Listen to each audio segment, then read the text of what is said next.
నమస్కారం. సుప్రభాత ఘంటారావానికి స్వాగతం. ముందుగా ప్రధాన అంశాలు.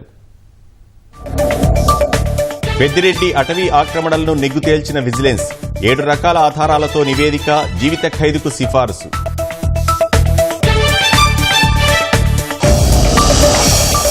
తిరుమలకు కల్తీ నెయ్యి సరఫరా కేసులో 4గురికి రిమాండ్.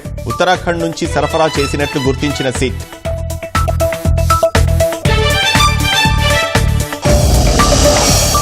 నెల్లూరు జిల్లాలో దగదర్తి విమానాశ్రయ నిర్మాణానికి సన్నాహాలు. త్వరలో కేంద్ర బృందం పరిశీలనకు వస్తుందన్న నారాయణ.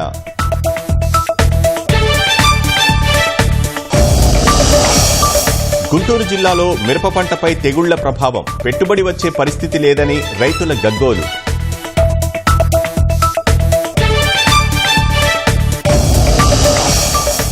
నేడు కుంభమేళాలో పాల్గొననున్న రాష్ట్రపతి. ఆదివారం ఒక్కరోజే 1,42,00,000 మంది భక్తుల పవిత్ర స్నానాలు.